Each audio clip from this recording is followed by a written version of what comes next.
자, 수특영어 21강. 한 강에 3문제씩 밖에 없으니까 진도는 조금 빠르게 나갈 수 있다. 자, 본문 들어가기 전에 먼저 옆에 거 먼저 살펴보면은 환경역학이라고 되어 있는데 환경역학이 도대체 뭐고? 역학이니까는 관련성이라는 뜻이야. 인간과 환경 사이의 힘관계, 인간이 환경한테 끼치는 영향력. 그 다음에 그에 대한 장소와 관련된 문제, 뭐 이런 것들을 살펴보는 것 같은데, 자료를 수집하고 분석하기 위한 공간 명시 방법을 개발한 것보다 인간 상호작용 연구에 더 혁신을 가져온 것은 아마 없을 것이다. 그래서 공간 명시 방법이 인간과 환경의 상호작용 연구에 큰 영향을 끼쳤다 하고 싶은 말이 이 말이고, 그 다음에 요까지 끊고 수십 년 전까지만 해도 이거는 과거의 모습이야. 그래서 A에서 B로 넘어가는데, 그래서 공간 명시 방법 이전과 이후를 비교하는 거다라는 말이지. 자연과학자, 사회과학자들은 공간적 지시 대상 없이 자료를 수집을 했다. 그래서 옛날에는 어느 공간을 기준으로 하느냐에 대해서 자료를 그냥 대충 아무 때나 막 수집을 했다. 그래서 유역, 공동체, 마을, 도시, 강 근처에 관한 언급이 아무렇게나 막 이루어졌고, 어떤 경우에는 정보 제공자를 보호하기 위해서 공동체 이름, 위치까지 바꾸는 관행이, 그래서 공동체의 이름과 위치까지 바꾸는 관행이 존재하기도 하였다. 그래 똑바른 연구가 이루어질 리가 있느냐. 그래서 자, 요렇게 됐고, 이게 과거의 모습이라면 음해 음해 뭐고, 야 꺼져라. 어.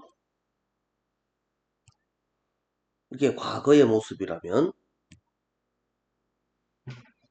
이제 현재의 모습은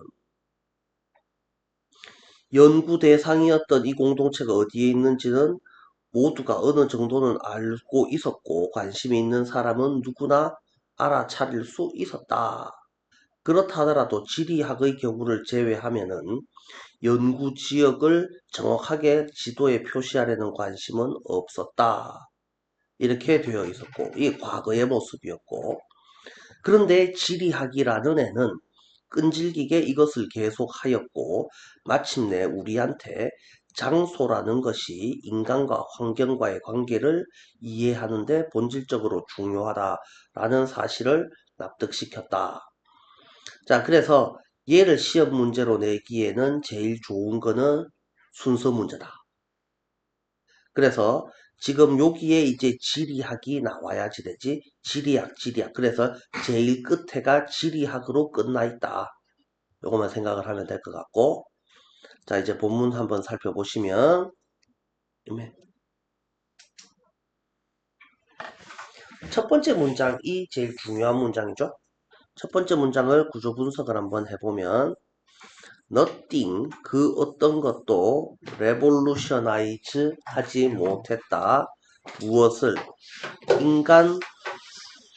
인간과 환경 사이의 인터랙션, 상호작용에 관한 연구를 더 revolutionize 하지 못했다.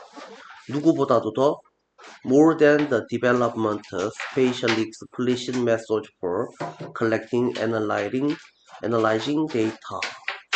그래서 데이터를 수집하고 분석하기 위한 공간적으로 명시적인 방법론의 개발보다도 더 이렇게 돼 있죠. 자, 그래서 하고 싶은 소재가 무엇이냐라고 했을 때 The development of spatially explicit method of data. 데이터를 수집하는데 공간적으로 명시적인 방법. 요거죠? 그 다음에 인간과 환경과의 상호작용. 자, 요렇게 되는데, 자, 문장을 살펴볼 때는 글의 소재를 지금 살펴보고 싶은 게 아니고 하고 싶은 게 뭐냐 하면은 no, 그 다음에 more than을 이해를 하느냐, no more than을 정확하게 해석을 할 수 있느냐, 얘보다 더한 애는 없었다 이렇게 해석을 하는 거죠. 그 다음에 단어 revolutionize를 정확하게 알고 있어야 되죠. 원래 revolution이 뭔데? 혁명이잖아. 기존의 판을 뒤집어 엎다라는 뜻이잖아. 극적으로 바꾸다, 변혁하다, 개혁하다, 확 뒤집다, 혁명을 일으키다. 뭐 대충 이딴 소리란 말이야. 그래서 여기서는 확 뒤집어 놓은 게 뭐시기라고? 공간을 명시하는 방법. 요거다 라고 돼 있고, 그 다음에 다시 just a few decades ago, 과거 몇십 년 전만 해도 대부분의 자연과학자, 사회과학자들은 데이터를 수집하였는데 뭐 없이 스페이셜 레퍼런트스 없이 정확한 공간적, 그 다음에 이거는 레퍼런스는 참고, 참조.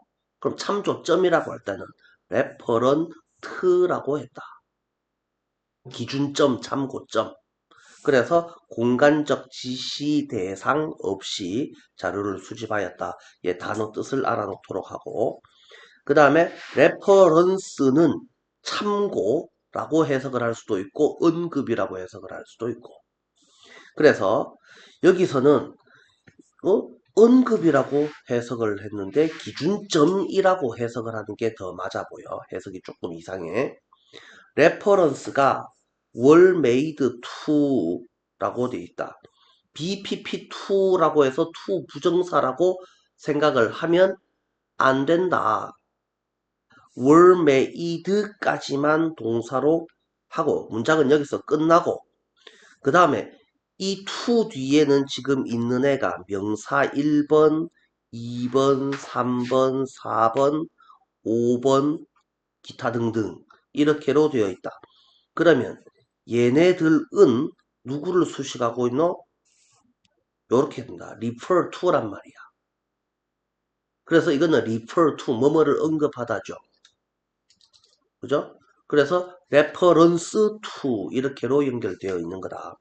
워터쉐드와 커뮤니티와 빌리지와 시티와 리버와 그 다음에 나머지 잡것들에 대한 레퍼런스가 이루어졌다.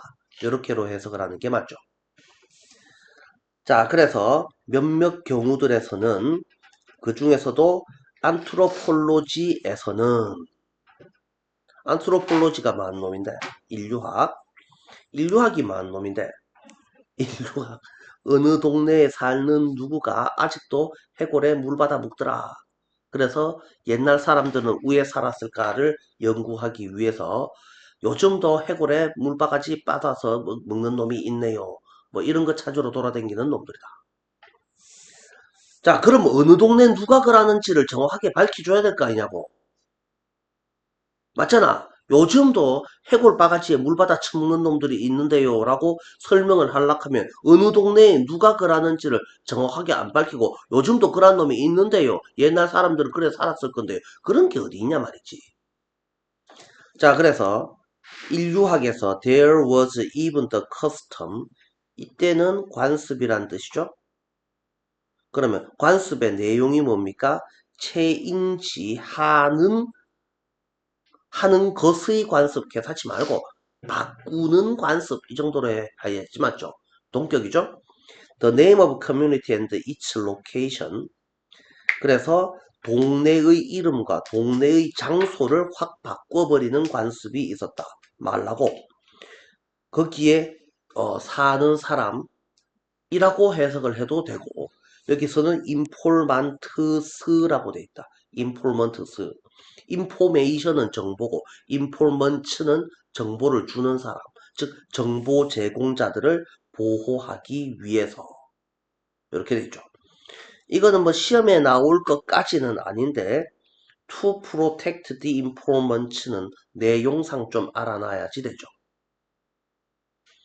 자, 밑에 조금 더 내려서 보시면, 자, 그래서 금방 읽어본 내용이 뭐였냐 하면은 누구를 어쩐다고?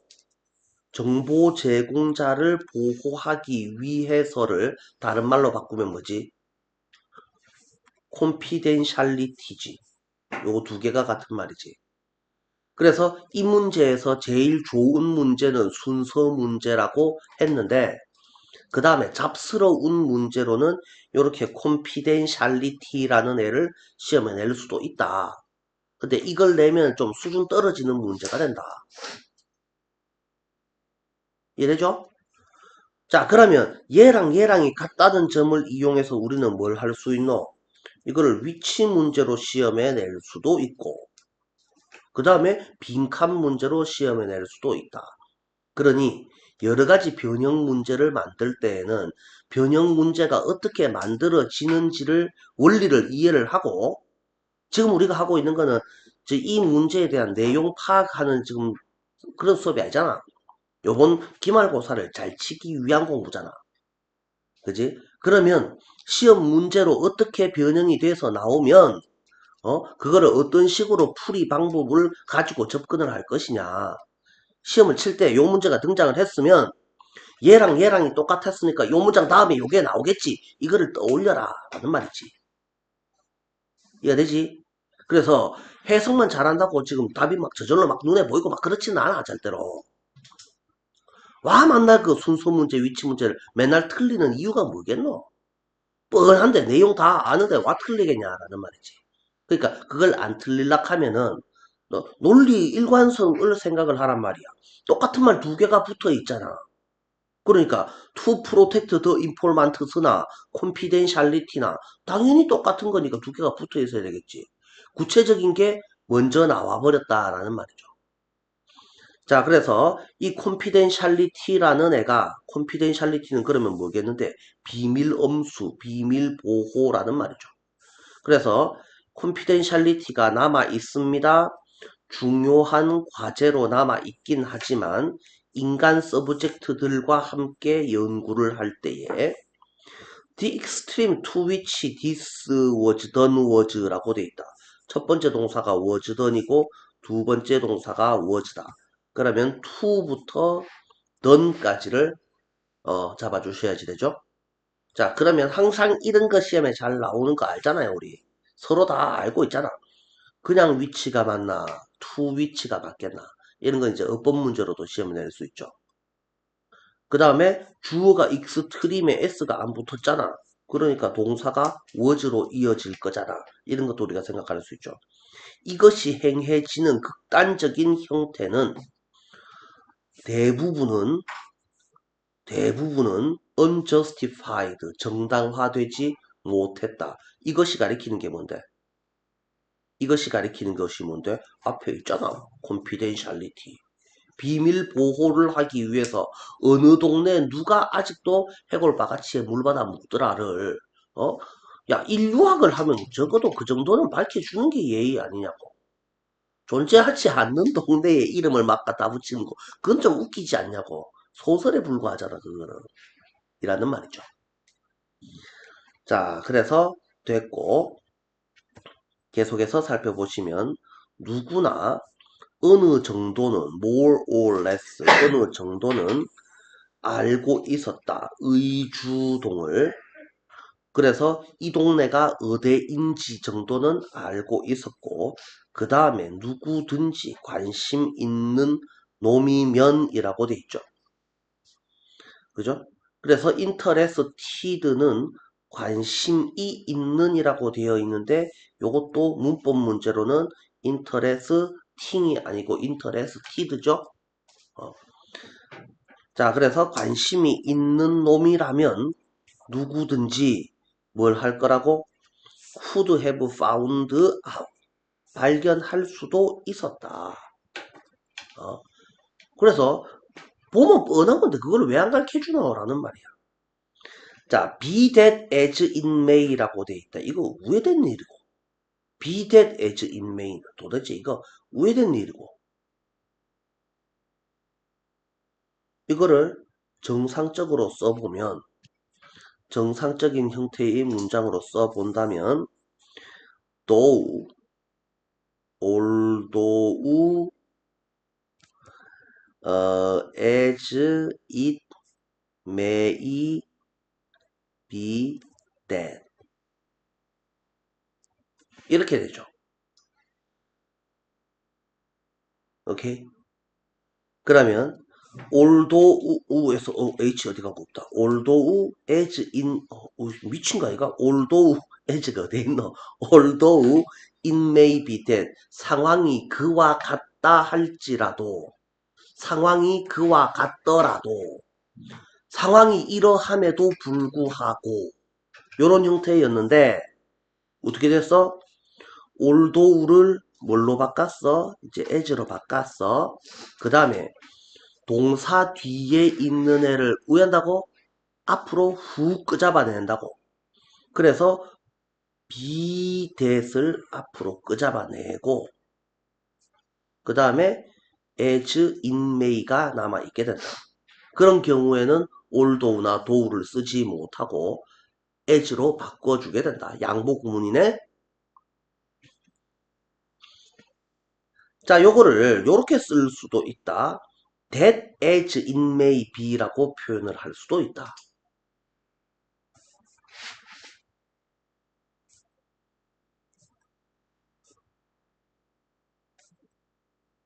요렇게 표현을 해도 된다. 이렇게 표현을 할 수도 있다. 그런데 이렇게 지금 적어놨다. 아, 이렇게도 쓰는구나. 그냥 이렇게 쓴다라고 알아두시면 되고 시험에 낼 것까지는 아니고 그래서 해석만 정확하게 하자. 상황이 그러함에도 불구하고 그렇다 하더라도 이렇게 돼 있다. 그 다음에 there was 있었다. very little interest 관심이 별로 없었다. 뭔 관심이 없었다? 뭐 할 관심이 없었다? 콤마는 제끼고 to precisely locate a study area on a map with coordinates 좌표를 가지고 지도상의 연구 영역을 정확히 표시하려는 관심은 거의 없었다. 어디쯤에 어디 누구를 연구하는지 누구든지 알 수도 있었고 알만한 사람이면 대충 어디인지는 대충 알고 있었다. 그렇지만 정확하게 좌표를 표시할 만큼 관심 있는 놈은 그 정도는 없었다. 그래서 이게 다 과거의 모습이다. 자, 그런데 이제 지오그라피가 나왔고 다시 지오그라피가 나오죠. 그래서 제일 마지막에 여기서부터는 이제 지오그래피가 등장을 해서 공간을 정확하게 찍어준 이후에 이제 이야기가 나오게 되죠. 지오그라피는 펄시스트 하였다가 무슨 뜻이지? 고집하였다가 무슨 뜻이야? 좌표 찍기를 고집하였다.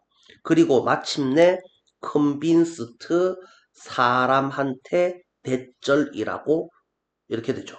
컨빈스 IO에게 DO를 누가 여기서도 이제 빈칸 문제가 등장할 수 있죠. 어느 게 플레이스죠. 그래서 여기서 빈칸 문제로 등장할 수 있는 애를 두 개를 골라본다면 위에서 봤던 콘피덴셜리티하고 여기에 있는 플레이스하고 그런데 플레이스가 좀 더 수준상으로 봤을 때는 좀 더 나은 문제이기는 한데 너무 쉬운 문제가 돼버리죠. 그 다음에 콘피덴셜리티라는 애를 시험에 낼 수는 있겠지만 이러면 수준이 떨어지죠. 글 전체의 맥락 따위는 무시하고 굉장히 지엽적인 걸 묻는 문제가 되죠.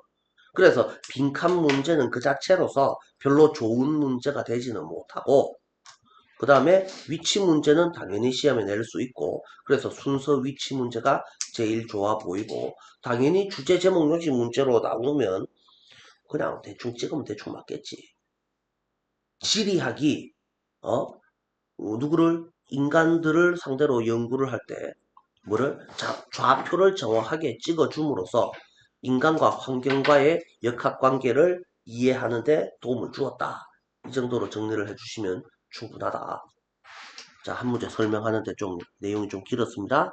다음 문제 넘어갑니다. 2번. 데카르트가 뭐 하는 놈이야? 데카르트. 이 새끼 뭐 하는 놈인데? 뭔 소리 했던 놈인데? 생각한다. 어. 아. 있죠요. 요, 있죠요. 자, 가봅시다. 우리의 감각이 우리를 속일 수도 있다라는 생각은 우리 대선생에 의해서 다루어졌다. 감각이 우리를 속이고 있을 수도 있다.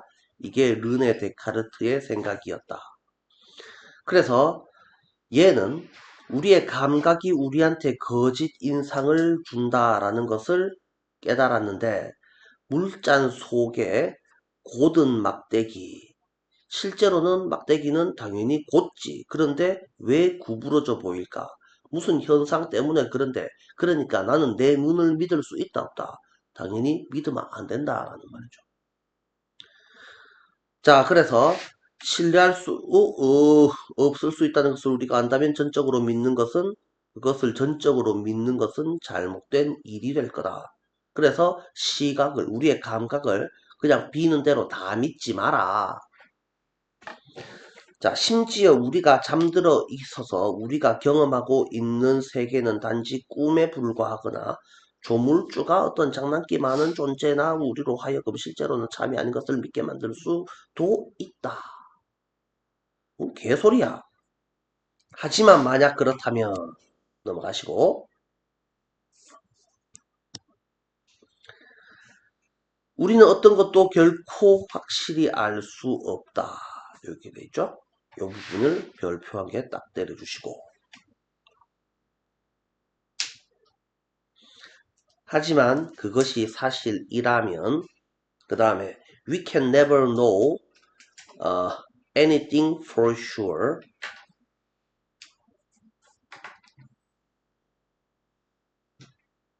하고 싶은 말이 요거죠. 빈칸 문제로 통으로 낼 수 있습니다. 하고 싶은 말이 뭐라고? 감각이 우리를 속인다잖아. 감각이 우리를 속이니까 우리는 우리의 감각을 믿으면 안 된다잖아.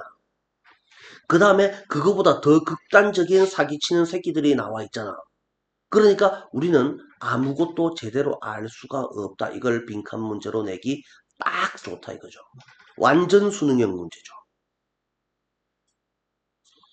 그러나 데카르트는 자신이 확실히 알 수 있는 한 가지가 존재한다. 자, 그래서 내가 속으려면 일단 내가 있어야지 내가 속임 당할 것 아니냐라는 말이죠. 속기 위해서는 그는 존재해야 한다. 그리고 일단 생각 없는 새끼는 속을 일도 없다. 생각하는 존재로서 존재해야지 된다. 그래서 그의 감각은 신뢰될 수 없을지라도 이건 일지라도에 불과한 거니까 넘기고 자, 자신이 생각하고 추론할 수 있는 무언가로서 존재한다라는 것은 확신할 수 있었다. 그래서 별로 안 중요한 부분입니다만은 두 번째로 빈칸의 시험에 나올 수 있는 게 어디냐. That was capable of thinking and reasoning 이라고 돼 있죠. 시험에는 나올 것 같지는 않아요. 오히려 가능성이 더 높은 부분은 위에 있는 별표 부분이다. 내용은 밑에가 더 좋을지 모르겠지만 시험 문제로서 내기가 더 좋은 부분은 어디냐라고 했을 때는 이 부분이라고. 자, 그렇게 이해를 해주셔야지 되고 정리를 해보면은 감각 때문에 우리가 느끼는 감각은 그게 진실이 아닐 수도 있다. 를 두 가지를 그냥 계속 하고 있죠. 물병에 담긴 짝대기, 고든 짝대기 이야기 예시가 끝나고 그 다음에 뜬금없는 심 같은 소리, 꿈 같은 소리, 그 다음에 이런 것들이 나왔을 때는 완전히 못 믿겠다라고 하고 그러나 데카르트는 그 다음에 보여주었습니다. 데카르트는 보여주었습니다. 한 가지 확실한 것이 있다. 사기 당하기 위해서는 일단 존재해야지 되며 그것도 어떤 형태로 존재해야지 된다? 생각하는 형태로서 존재하여야지 된다. 따라서 그의 감각이 신뢰되지 못하더라도 그는 could be sure에서 확신할 수 있어야 한다. be sure를 합쳐서 한 개의 동사로 생각하면 좋죠? 뭐라고? 자기가 무엇으로서 당연히 신뢰할 수 있고 신뢰란다. 생각하고 판단할 수 있는 존재로서 예, 그래야지 일단 사기를 당할 거 아니냐. 맞다, 틀리다를 내가 판단한 건데 그게 아닌 거가 되어야지 되니까. 그래서 시험에 나올 수 있는 두 가지가 요 부분하고 요 부분하고다. 그런데 쌤이 봤을 때는 여기가 더 좋아 보인다. 그 다음에 이것도 요 부분도 시험에 낼 수는 있겠다. 요 정도로 정리를 하시고 앞부분은 그냥 막 대충 쳐다보고 넘어가셔도 충분하고 밑에 있는 요 근처만 잘 보시면 충분하겠다.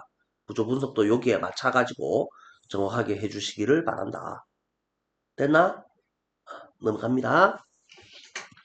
단어 뜻들은 혼자서 찾아서 정리를 하셔라. 다음에 야는 발음이 우회할 거건노. 얘네 부족 이름은 ACHE는 부족 이름이 뭐겠노? 에이크라고 읽으면 안 되고 그냥 아체다. 아체 부족의 굶주림에 대한 방책. 파라과이 정글에 사는 아체 부족이라는 애들이 있는데 그래서 아체 부족이고 나발 부족이고 간에 사냥꾼들이 100% 나갈 때마다 100% 성공을 하더나 그런 게 어디 있노? 그런 사냥꾼이 세상 천지 어디 있단 말이고 대충 하다 보면은 어떤 날은 말 잡고 어떤 날은 꽝치고 대충 그런 것이지. 그래서 사냥의 성공에 많은 기복을 겪습니다. 그럼 뭐 됩니까? 많이 잡았을 때 냉장고에 쳐넣으면 되는데 문제는 파라과이 정글에 냉장고가 있을지 없을지 그게 문제다 이 말이지. 어떤 날에는 훨씬 많은 식량을 가지고 올 때도 있고 어떤 날에는 빈손으로 집에 올 때도 있다라는 말이야. 자, 그래서 만약에 한 남자가 멧돼지를 잡아서 가족을 위해서 비축하면은 많은 양은 버려지게 되겠지. 당연히 냉장고가 없으니까 지 혼자 다 먹으면 우회되겠노. 당연히 돼지 한 마리를 그 가족이 몇 명이 될지는 모르겠지만 왜 다 먹는단 말이고 당연히 안 되지. 라는 소리를 하고 있다. 운이 나쁜 시기에는 개별 사냥꾼과 가족은 굶주리게 될 것이다. 그래서 저 식구만 다 몰락하니까 그렇죠. 우리는 그걸 뭐라고 부르겠어요? 단호한 개인주의라고 하죠. 그러면 이 개인주의는 지 혼자 묵고 사는 것을 설명합니다. 그래서 단호한 개인주의, 러기드 인디비주얼리즘이라는 애를 일단 용어만 알아두시고 시험에 낼 것 같지는 않지만은 혹시라도 어휘 문제로 시험에 낼 수도 있으니까 요 정도는 주의해서 살펴만 보시고 내려갑니다. 자, 얘는 지가 많이 잡았을 때 우야겠습니까? 남 주면 되죠. 그래서 남의 뱃속에 저장을 해놓는 겁니다. 내가 많이 잡았잖아요. 그러니까 내 뱃속에 저장을 하려고 하면 얼마 못 먹잖아. 그러니까 남의 뱃속에 저장을 하죠. 그래서 다른 가족과 자신의 고기를 나눈다죠. 무려 90%를 나눈다라고 됐죠. 이걸 남의 적어 놓으세요. 남의 뱃속에 저장한다.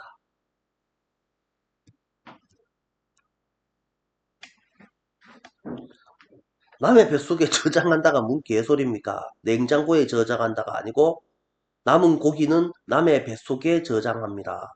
그거나 남 줍니다나 똑같은 소리입니다. 그거랑 똑같은 말이 이제 계속 나올 겁니다. 이러한 무엇에 대한 보답으로? 관대함에 대한 보답으로 라고 돼 있죠. 아까 우리는 러기드 인디비주얼리즘을 알아놔야지 되는데 여기서 알아놔야 되는 단어는 제네로시티죠. 90%를 남 준다라고 했잖아요. 그걸 뭐라고 할 수 있다고? 제네로시티라고 한다고. 그래서 어휘 문제로도 알아놓으셔야지 되고 빈칸 문제로도 알아놓으셔야지 되고 수준은 좀 떨어집니다만 그들의 이웃은 운이 반대 방향으로 흐르는 날에 운이 반대 방향으로 흐르는 날에 그래서 when the luck runs the other way라고 돼 있죠. run the other way라고 돼 있습니다. 이 표현도 알아놓으셔야지 되죠. 그들과 나눈다라고 돼 있습니다.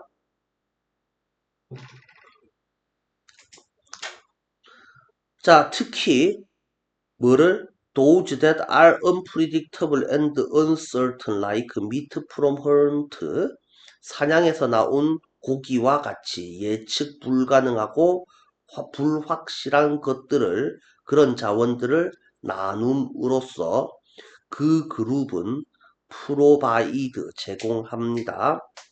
뭐를 A mutual insurance policy라고 돼 있죠.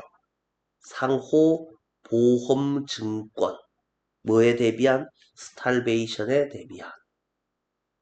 자, 그러면 여기서는 상호 보험 증권이라는 애를 빈칸 문제로도 시험에 낼 수 있고 그 다음에 또 이 부분을 어디고 여기까지를 빈칸 문제로도 시험에 낼 수 있고 얘가 무엇을 의미하는지 조선말로 써라. 함축 의미를 물어볼 수도 있습니다. 시험 문제에 나올 부분은 뻔하죠. 그 다음에 이거는 주로 박쥐들이 쓰던 전략이죠. 제네로시티죠. 그런데 다른 단어를 한 개 생각해 볼까요?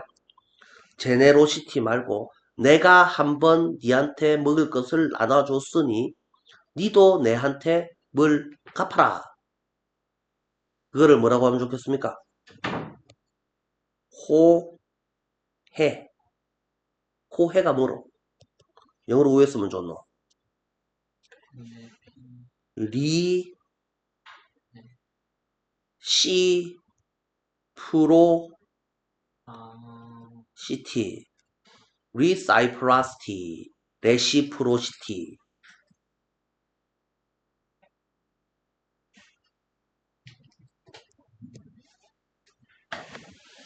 적어놓고 자 그래서 호해주의 네가 내한테 한번 밥 샀으니 나도 니한테 밥 산다. 내가 뭐 했다고? 사냥해갖고 고기가 남았잖아. 대신에 너가 못 잡았잖아. 그러니까 우리 집에 다 온나 우리가 같이 농갈라 먹자. 그러면 네가 한 마리 잡고 내가 꽝 쳤잖아. 그러면 밥도 배고파 죽겠다. 내놔라. 라고 욕을 한 게 아니고 아이고 내가 뭐 얻어먹는데 야 니도 얻어먹어라. 자 갖고 가거라. 뭐라 한다고? 호해. 그걸 뭐시기? 뮤추얼 인슈어런스 폴리시. 됐나? 자 그래서 요 문제는 시험에 나올 가능성이 거의 90% 이상에 가깝다. 시험 낼 것도 천지고 그 다음에 문제는 이게 전통적으로 한 십수년 전에 미친 듯이 유행하던 문제다. 유행이 한물 지나간 문제라는 게 문제다. 이해되나? 그래서 추억과 향수에 빠진 선생님들은 100% 시험에 출제를 할 것이고 그 다음에 그런 거 없다라고 생각하는 친구들은 뭐 대충 뭐 너무 뻔하잖아 라고 하면서 시험에 안 낼 수도 있는데 쌤이 봤을 때는 시험에 나올 확률이 90% 이상이다. 그래서 정확하게 알아놓고 다르게 표현해놨는 말들이 많을 것이다. 리사이프로시티를 알아놓고 제네로시티도 알아놓고 인디비주얼리즘은 하지 않는 거다. 인디비주얼리즘 하다 보면은 죽는 수가 생긴다. 굶어 죽는 수가 있다. 그 다음에 이거를 뭐라 한다고? 남 나눠주는 거를 뭐라 한다고? 남의 뱃속에 저장한다라고 표현을 할 수도 있다. 그래서 이것도 조선말로 적어놔야 된다. 이렇게 하고 넘어갑니다. 그 다음에 22강.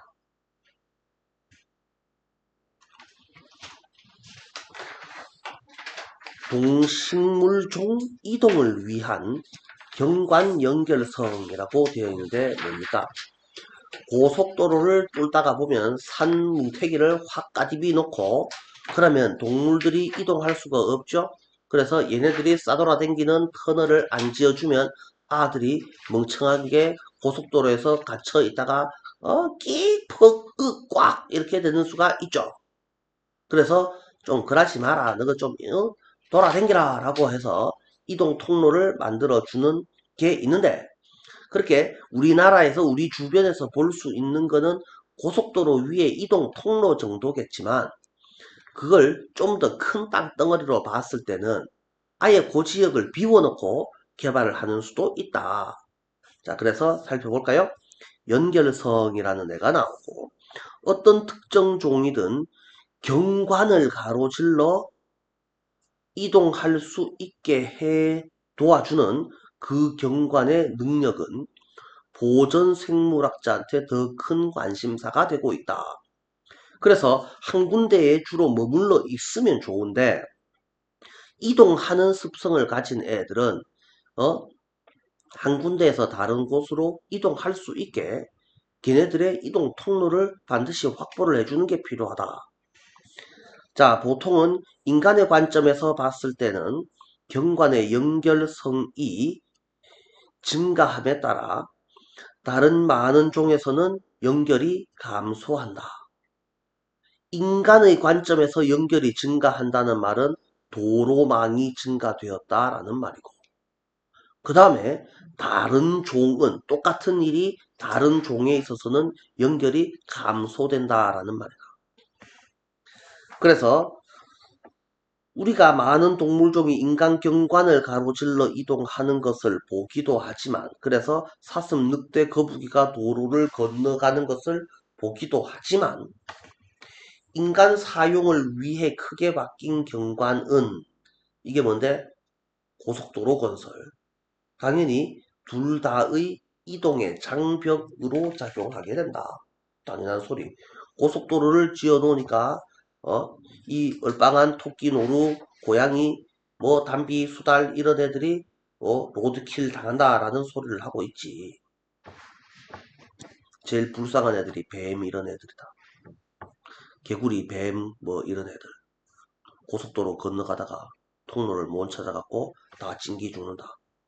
이런 장벽이 완전하지 않아서 도로에서 죽지만 건너갈 수는 있고 어떤 경우에는 통행이 근본적으로 불가능한 경우도 있다.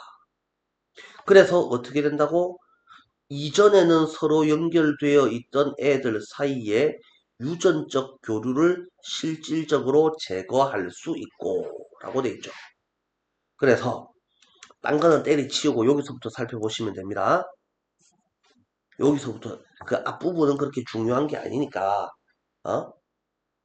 요 앞부분은 중요한 게 아니니까 in some other case에서 passage는 완전히 불가능하다.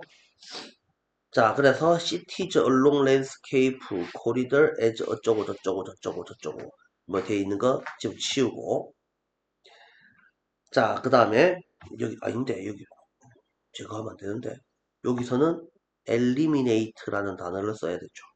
여기가 동사죠. 이러한 도시들은 제거합니다. 유전적 교류를 누구랑 누구 사이의 얘네들 사이의 그 다음에 댐이라는 애는 어떻게 한다고? permanently halt라고 돼 있죠. halt가 뜻이 뭐더노? HALT 스톱이죠. halt는 스톱이랑 똑같습니다. spawning of fish 그래서 물고기 부화를 산란을 확 막아버릴 수 있습니다. blocking travel to breeding ground 그러므로 연결성 부족은 어떻게 된다? 렉 오브 커뮤니티 커넥티비티는 연결성의 부족은 can decrease 감소시킵니다. 컨저베이션 가치, 보전 가치, 리메이닝 남아있는 서식지의 보존 가치를 어디 아래로 below what each mapped area might suggest 남아있는 지도에 남아있는 지역이 의미하는 바 아래로 라고 되어 있습니다. 이만큼 땅을 남겨줬으면 된 거 아니냐? 안 된 거라고. 쓸모없는 땅이라고. 물고기들한테 개구리들한테 도롱뇽한테 이만큼의 땅을 남겨주면 도롱뇽 사는데 별로 지장 없는 거 아니냐고? 아니라고.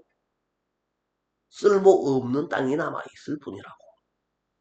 그래서 무엇의 영향을 증가시킨다? 파편화의 영향을 증가시킨다. 제일 마지막 단어 프래그멘테이션까지 알아두시면 되죠. 어휘 문제로 시험에 낼 수 있고 내용 파악만 하시면 되니까 크게 어려운 문제는 아닙니다. 이 정도로 생각하시면 되겠네요. 여기서부터는 시티즈 여기서부터는 문장이 상당히 길어지니까 문장 구조 분석을 좀 하게 해보시는 게 좋죠.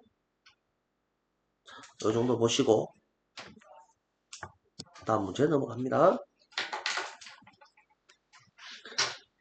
바이오 발전은 이건 뭐로? 바이오 발전이 뭔데? 그런 게 있겠지. 읽어보자고. 바이오니까 일단 바이오는 생명, 그지? 살아있는 애를 이용한 발전이란다. 희한한 것 같다. 그래서 에너지 효율을 강화하고 폐기물을 활용함으로써 폐기물? 웬 뜬금없는 폐기물을 활용함으로써 바이오 발전은 공공에너지 서비스 산업이 지속 가능한 방향으로 나아가도록 돕는다. 그래서 살아있는 애들, 살아있는 생명체를 이용해서 하는 건데 그러면 살아있는 생명체가 뭐 있겠노?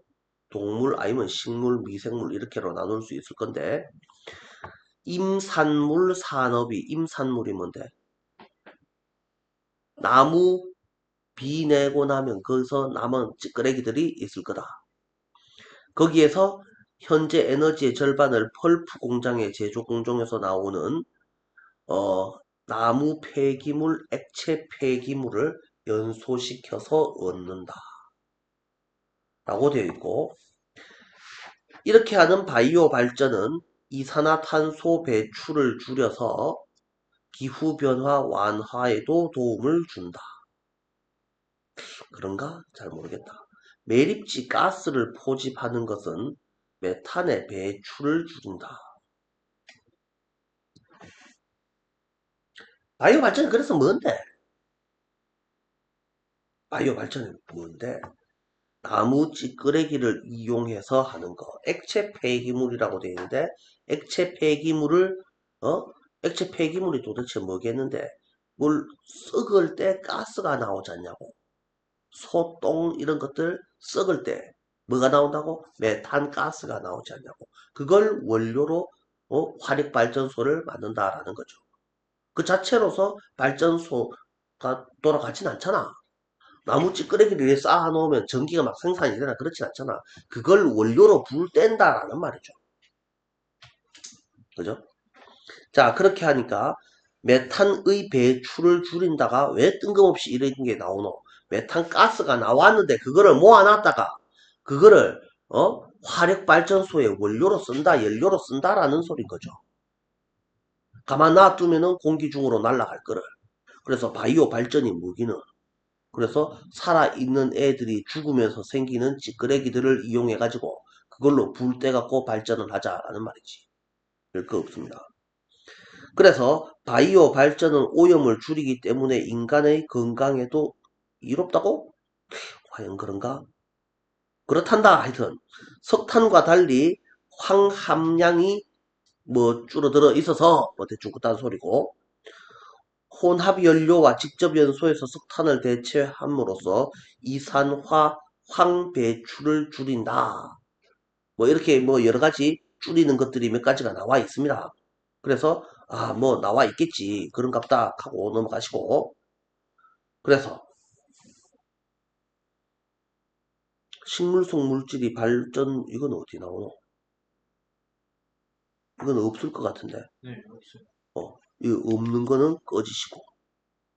게다가 생물 자원은 지리적으로 분산된 경향이 있어서 농촌 경제를 지원하고 국가의 수입 연료 의존도를 줄이는 데 도움도 된다.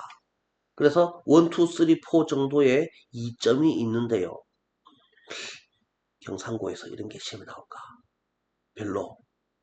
그래서 한번 읽어는 보시고 혹시 모르니까 읽어는 보시고 그 다음에 열심히 외울 것까지는 없어 보이고 시험에 나오더라도 그냥 찾아서 쓰면 되는 거니까 찾아서 써보시기를 바란다.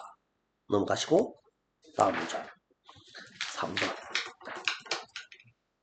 사바나의 특성을 바꾸는 인간 개입이라고 돼 있다.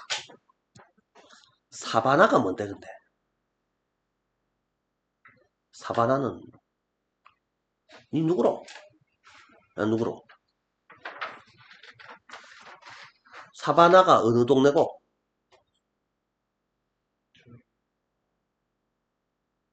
어느 동네야? 아프리카. 아프리카 쪽. 아프리카. 아프리카 새kam둥이?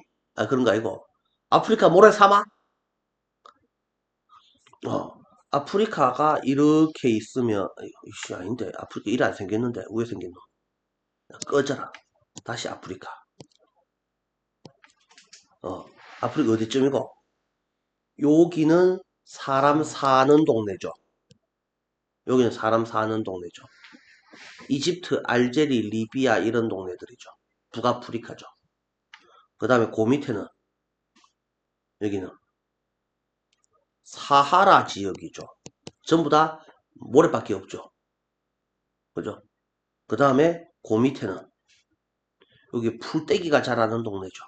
여기가 사바나 지역이죠. 그 다음에 그 밑에는 완전 울창한 밀림이 존재하는 곳이죠. 그죠? 여기는 그래서 여기는 중앙아프리카 그 다음에 여기는 또 사람 사는 동네죠. 남아프리카 이렇게 됐죠. 그래서 요 근처를 말합니다. 풀들이 자라는 지역입니다. 지금 여기를 지금 말하고 있습니다. 근데 자꾸 야들이 자꾸 이게 넓어지고 있습니다. 이렇게 자꾸 얘들이 자꾸 넓어지고 있습니다. 사람 모은사는 모래밖에 없는 사헬 지대가 확장되고 있습니다. 사하라 지역이. 자, 다시 사바나의 특성을 바꾸는 인간 개입이라고 되어 있는데 코끼리가 어느 동네에 살아요? 사바나 풀떼기 사는 동네에 살아요. 자, 그런데 얘한테 인간들이 도대체 어떤 영향을 끼치느냐? 자, 코끼리는 자신이 사는 환경에 많은 측면에 강한 영향을 미친다. 당연히 핵심종이다. 사바나의 대표 선수를 골라보세요. 라고 하면은 코끼리다. 라고 생각을 합니다. 그래서 얘가 관목과 나무를 뜯어먹고 짓밟고 넘어뜨림으로써 생태계를 다양화하고 서식지의 모자이크를 만들어낸다. 그래서 한 군데를 싹 셀이 조지 놓는 것이 아니고 요 좀 조지고 다음에 저 좀 조지고 얘네가 한번 지나고 나면은 다 뜯어먹었기 때문에 그건 이제 더 이상 뜯어먹을 게 없어. 전멸이야. 그러면 얘네가 한 군데에 몰려 있으면 그 동네는 삭가지만 나머지 동네는 살겠지. 그래서 서식지의 모자이크를 만들어낸다. 자, 먹고 배설하는 습성을 통해서 씨앗도 퍼뜨리고 물웅덩이도 만들고 이런 것들을 하는데 그래서 얘네들이 코끼리가 하는 짓거리들이 뭐 이런 것들이 있는데 이게 다른 종한테 유익하게 작용을 하는 건데 왜 코끼리가 힘 제일 센 놈이거든. 물론 사자도 있다. 근데 사자는 게으른 새끼들이잖아. 남을 위해서 뭐 대단한 일을 해주는 거는 별로 없거든. 코끼리는 다른 애들을 위해서 뭘 해주는 일이 많다라고 했잖아. 근데 문제는 인간이 자꾸 간섭을 하게 되면 코끼리가 살기 좋은 데는 당연히 인간도 살만한 동네 아니겠냐고. 모래 사막에 인간이 왜 사냐고. 코끼리가 산다는 것은 당연히 인간도 살만하다는 뜻이지. 그래서 여기를 놀러 가고 사냥하러 가고 뭐 내지는 집 짓기 위해서 후치내고 개발하고 이런 짓거리를 하면 당연히 코끼리가 자유롭게 이동하지 못하게 되면 무슨 일이 벌어지지? 코끼리가 한 군데에 소복이 모여서 살면서 딴 동네를 가야지. 어? 요 동네는 좀 죽었더라도 딴 동네에 뜯어먹을 게 남을 거잖아. 그런데 한 군데 계속 모여 살면 그 동네는 완전 초토화가 될 거 아니냐. 그지? 사바나의 수용력을 초과하게 되면 코끼리의 영향은 당연히 환경적으로 재앙이 될 수 있다. 절단 나는 거다. 때린데 또 때리기 작전이지. 그러니까 그 동네는 완전히 코끼리한테 밟혀서 다시는 살아나지 못하는 동네가 된다. 그냥 진흙탕이 돼버리고 만다라는 것이지. 그래서 인간이 사바나의 특정 지역에서 코끼리 수를 줄이게 되면 당연히 사바나는 덜 다양하고 덜 개방적이게 될 것이고 물웅덩이는 진흙으로 채워줄 수도 있고 그래서 코끼리가 없어도 문제, 한 군데 너무 모여 살아도 문제. 그래서 인간의 영향이 어떻게 영향을 끼칩니까? 이동하지 못하게 되는 경우 한 개, 그 다음에 코끼리 수를 줄이는 경우 한 개. 인간이 영향이 얘네를 이동 못하게 만드는 경우, 그 다음에 코끼리를 너무 많이 잡아먹은 경우, 잡아먹진 않겠지. 잡아 죽인 경우, 개체수가 부족해지면 또 문제가 되고, 개체수가 한 군데 너무 몰려 있으면 문제가 된다. 이것도 내용 파악용 문제지, 뭐 그리 대단한 문제라고 볼 수는 없죠. 본문도 이게 크게 어렵지 않습니다. 그러니까 이것도 여러분들이 직접 해보시면 되겠다. 요까지 하고 잠깐 쉬었다 가죠.